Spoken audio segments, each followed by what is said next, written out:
जैसा कर्म करोगे वैसा ही फल प्राप्त होगा। ये कहावत हम सब ने बहुत बार अपने जीवन में सुनी होगी, लेकिन क्या सच में आप दिल से मानते हैं कि अच्छे कर्मों का फल अच्छा ही होता है? अंदर से कोई स्पष्ट उत्तर नहीं आ रहा होगा, क्योंकि हम अपने आसपास ऐसे बहुत से लोगों को देखते हैं जो जीवन भर अच्छे कर्म करते रहते हैं, लेकिन इसके बावजूद उन्हें अच्छे फल प्राप्त नहीं हो पाते। एक नौजवान कड़ी मेहनत करता है किसी परीक्षा में पास होने के लिए, लेकिन उस परीक्षा के परिणाम में उसे निराशा ही हाथ लगती है। तो इससे तो यही सिद्ध होता है कि जिन महापुरुषों ने ऐसा कहा है कि अच्छे कर्मों का फल अच्छा ही होता है, या तो वो महापुरुष गलत थे या फिर हम कर्मों का लेखा जोखा समझ ही नहीं पाते। पर चिंता मत करिए, क्योंकि आज की कहानी सुनने के बाद कर्मों के बारे में आपकी सोच, आपकी दृष्टि एकदम स्पष्ट हो जाएगी। कहानी को आखिर तक सुनने के बाद भी अगर आपके मन में कर्मों के बारे में कोई सवाल रह जाता है तो आप कमेंट सेक्शन में जरूर पूछना, क्योंकि आपके सवाल ही हमें चिंतन करने पर मजबूर करते हैं। पुराने समय की बात है। किसी गांव में श्यामू और राधेश्याम नाम के दो भाई रहते थे। पूरा गांव जानता था कि वो कहने को भाई थे, लेकिन भाई जैसा प्रेम उन दोनों में नहीं था। श्यामू बड़ा था और राधेश्याम से वो बहुत तेज और चालाक था। उसने राधेश्याम के हिस्से में आने वाली खेतीबाड़ी की जमीन भी खुद हड़प ली थी। इसीलिए राधेश्याम के परिवार को बड़े ही कष्ट के दिन झेलने पड़ रहे थे। राधेश्याम की पत्नी अक्सर बीमार रहा करती थी और उसके पास उसके इलाज तक के पैसे नहीं थे। लेकिन अपने भाई से विपरीत राधेश्याम बड़े ही शीतल स्वभाव का इंसान था। वो कभी किसी के साथ बुरा नहीं करता था, लेकिन उसके मन में अक्सर ये सवाल उठा करता था कि मैं किसी का बुरा नहीं करता, किसी के बारे में बुरा सोचता तक नहीं हूँ, तो मेरे साथ ऐसा क्यों होता है? क्यों मेरी पत्नी हमेशा बीमार रहती है? क्यों मेरे पास इतना भी धन नहीं है कि मैं अपना जीवन अच्छे से चला सकूं? क्यों मुझे मेरे कर्मों का फल नहीं मिलता है? और मेरा भाई इतना धूर्त है, इतना चालाक है, और वो हमेशा मजे में रहता है, उसे तो कोई परेशानी नहीं है। वो सोचने लगा कि शायद बुरे कर्मों का फल अच्छा मिलता है, अच्छे कर्मों का फल अच्छा नहीं मिलता। और धीरे धीरे ये संदेह उसके मन में घर करने लग गया। उसी गांव से कुछ दूर एक सन्यासी अपनी कुटिया बनाकर रहा करता था। जब भी वो सन्यासी गांव में भिक्षा मांगने के लिए आता तो सबसे एक ही बात कहता कि जो तूने किया वो तेरे हिस्से, और जो मैंने किया वो मेरे हिस्से। राधेश्याम इस बात का अर्थ कभी समझ नहीं पाया। एक दिन जब वो गहरी चिंता में डूबा हुआ था तो उसके कानों में यही शब्द पड़े कि जो तूने किया वो तेरे हिस्से, और जो मैंने किया वो मेरे हिस्से। जैसे ही ये शब्द राधेश्याम के कानों में पड़े, वो गुस्से से तिलमिला उठा।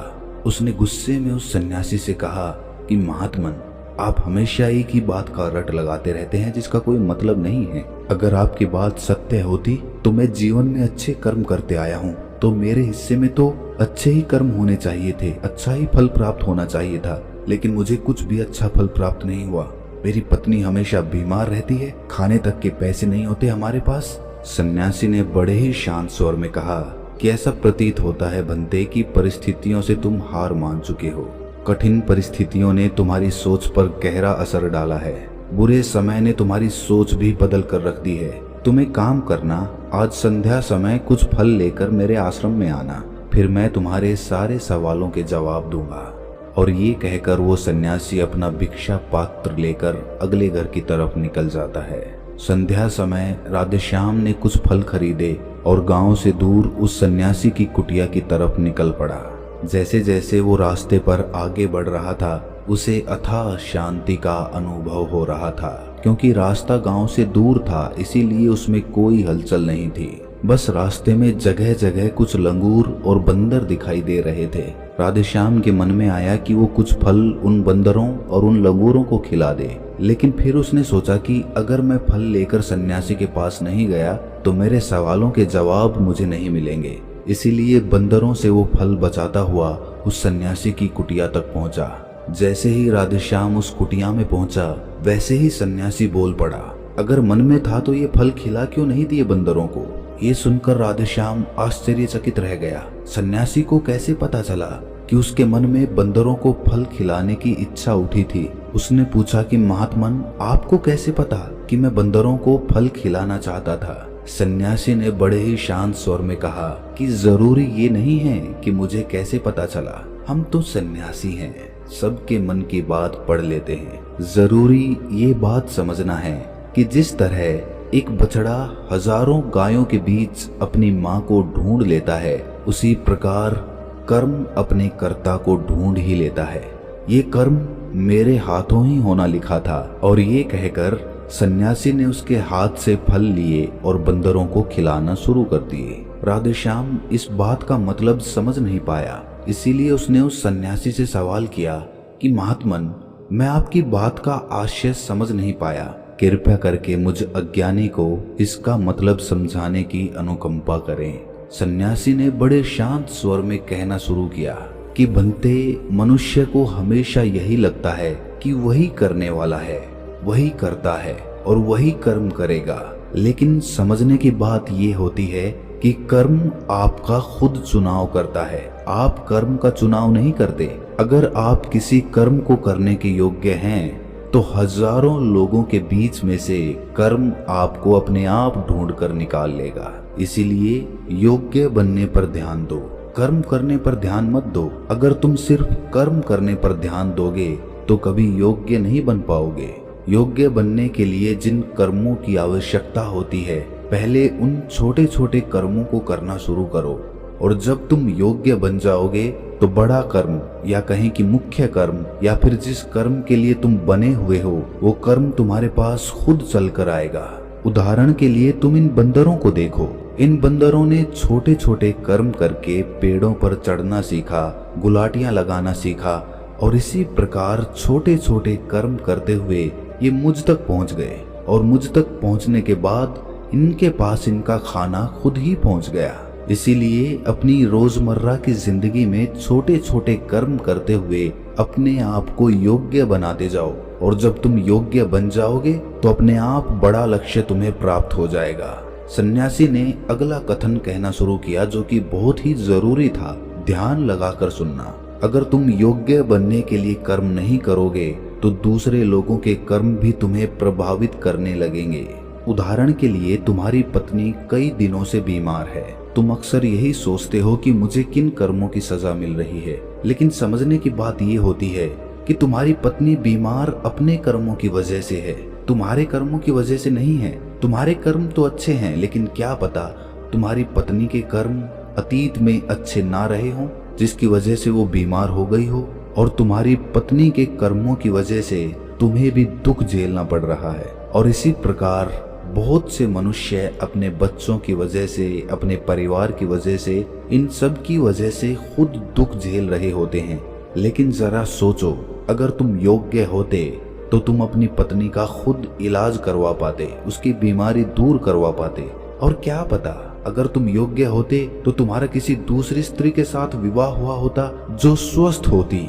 लेकिन तुम योग्य नहीं थे, इसीलिए तुम अपनी पत्नी की वजह से खुद दुख झेल रहे हो। अगर तुम योग्य बन जाओगे तो दूसरे लोगों के कर्म तुम्हें प्रभावित नहीं कर पाएंगे। सन्यासी ने राधेश्याम को चेतावनी देते हुए कहा कि याद रखना राधेश्याम, आपको वो नहीं मिलता जो आप चाहते हो, बल्कि वो मिलता है जिसके आप योग्य हो। इसीलिए अपनी योग्यता को बढ़ाने पर काम करो, उसके लिए कर्म करो। कर्म का फल पाने के लिए कभी कर्म मत करो। राधेश्याम ने सन्यासी से हाथ जोड़कर एक सवाल पूछा कि महात्मन, मुझे ये बताने की अनुकंपा करें कि मैं अपनी योग्यता किस प्रकार बढ़ा सकता हूँ ताकि मेरा मुख्य कर्म मुझको खुद ढूंढ सके। सन्यासी ने बड़े ही शांत स्वर में कहना शुरू किया कि भंते, इसके लिए बड़े ही सरल सरल उपाय होते हैं। सबसे पहला उपाय है कर्म करके भूलते जाओ। तुम जो भी कर्म कर रहे हो अपने योग्य बनने के लिए, उस कर्म को करने के बाद भूल जाओ। ये मत सोचो कि उससे तुम्हें क्या प्राप्त हुआ। इसीलिए कहा जाता है कि कर्म करो, फल की चिंता मत करो। अगर तुम फल की चिंता करोगे तो वास्तविकता में तुम कर्म कर ही नहीं रहे होगे। अक्सर मनुष्य की पीड़ा का ये एक बहुत बड़ा कारण होता है। वो सोचता है कि मैं कर्म तो अच्छे कर रहा हूँ लेकिन मुझे फल प्राप्त नहीं हो रहे, और यही पीड़ा उसके मन को ठेस पहुंचाती रहती है उसको अपने लक्ष्य से भटकाती रहती है। किसी कर्म को करने के बाद अपना आकलन जरूर करें, लेकिन फल की चिंता ना करें। राधेश्याम ने सन्यासी से सवाल किया कि महात्मन, हम अपना आकलन कैसे कर सकते हैं? सन्यासी ने उत्तर दिया कि बनते, जब भी तुम कोई काम पूरा करते हो तो काम पूरा करने के बाद खुद से ये सवाल पूछो कि क्या इस काम को करते समय तुम्हारा ध्यान इसी काम पर टिका हुआ था या तुम्हारा ध्यान कहीं और भटक रहा था।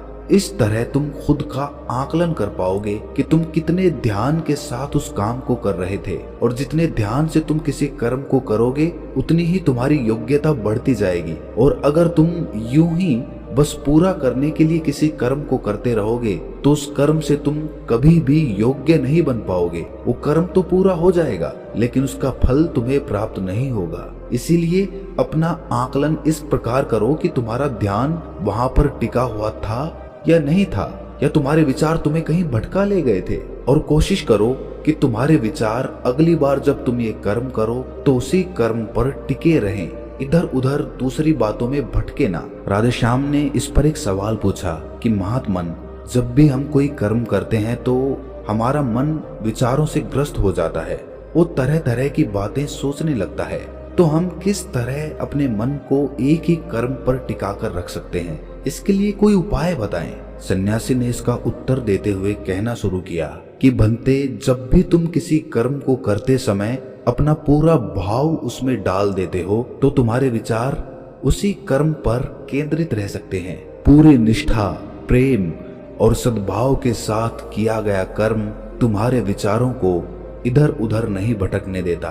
विचार तभी तुम्हें दूसरी दिशाओं में बहाकर ले जाते हैं जब तुम उस कर्म को पूरी निष्ठा के साथ नहीं करते, उसमें पूरा प्रेम नहीं डालते, उसमें पूरा भाव नहीं दिखाते। जब ये तीनों चीजें तुम उस कर्म में डाल देते हो तो स्वाभाविक रूप से तुम पूरी तरह उस कर्म में सम्मिलित हो जाते हो और तुम्हारा मन और मस्तिष्क एक ही जगह पर टिका रहता है। सन्यासी ने अपनी बात खत्म करते हुए कहा कि अगर कोई इंसान, कोई मनुष्य इन उपायों का सही तरीके से इस्तेमाल करता है, उनका पालन करता है, तो वो किसी भी कर्म के लिए अपने आप को योग्य बना सकता है। और एक बार अगर वो योग्य बन जाता है तो उसी बछड़े की भांति उसका कर्म उसे अपने आप ढूंढ लेता है। राधेश्याम को कुछ फलों के बदले जीवन भर का ज्ञान मिल चुका था, उसे स्पष्टता मिल चुकी थी, उसके सारे मन के सवाल खत्म हो चुके थे। उसने सन्यासी को प्रणाम किया और वहां से अपने घर के लिए निकल पड़ा। रात हो चुकी थी और रास्ते पर अंधेरा छाया हुआ था। वो इन बातों के बारे में विचार करता हुआ अपने घर की तरफ निकल पड़ता है। तो दोस्तों, कैसी लगी ये कहानी आपको? कमेंट सेक्शन में जरूर बताना, और अच्छी लगी हो तो इस चैनल को सब्सक्राइब करके नोटिफिकेशन बेल को जरूर प्रेस कर देना। तो मिलते हैं अगली कहानी में, तब तक के लिए